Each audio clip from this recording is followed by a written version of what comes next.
Born April 20th, 1889 in Austria at Brna am Inn, a child was born who would soon be a major part of the largest genocide in the world's history. Adolf Hitler was the fourth child of his family.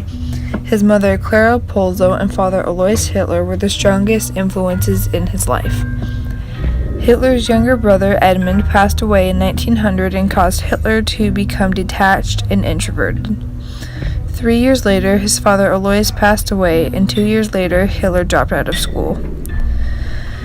Hitler moved to Vienna in December of 1907 after the death of his mother. In Vienna, Hitler became a watercolor painter and casual laborer. Adolf decided to apply to the Academy of Fine Arts twice and was rejected both times.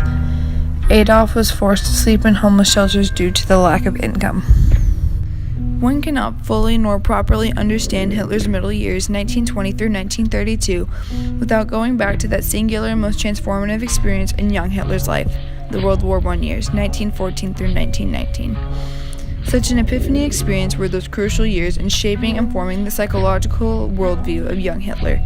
The start of World War I, August 4th, 1914, was the official date for young Hitler, where Austria-Hungary was at war with Serbia, and the date Germany had declared war on Russia and France. For Hitler, the past with all of its shabbiness, loneliness, and disappointments was to remain in the shadows, though it shaped his mind and character forever afterward. The war, which now would bring death to so many millions, brought for him, at 25, a new start in life. Later, Hitler would write out of those heady times in his typical transformative and dystopian language. Germany will either be a world of power or will not be at all. With little education, a German economy in depression, and World War I now at an end, Hitler, like millions of other disillusioned German veterans, had little prospects for work.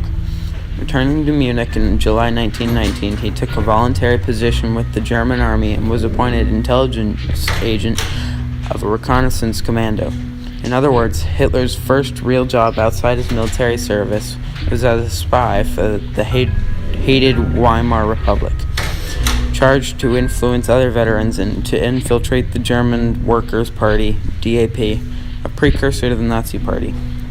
Hitler soon formed a strong relationship with the DAP founder and leader, Anton Drexler, whose radical revolutionary ideas of Jewish hatred, aggressive German nationalism, anti-capitalism, and anti-communism created a new political reality in Germany, a dynamic worldview which greatly appealed to young Hitler. Fascinated with Hitler's rhetorical abilities, Drexler soon invited him to join the DAP, which he did in September 1919. Throughout the early 1920s, Hitler's venomous beer hall speeches started attracting consistently larger crowds of disaffected and angry German young men, many of them veterans. Under Hitler's dynamic leadership, the German Workers' Party was bringing in so many new members that they frequently ran out of application forms. During the early 1920s, Hitler frequently harkened back to the two key political figures during his struggling artist years in his Vienna period, 1908 to 1913.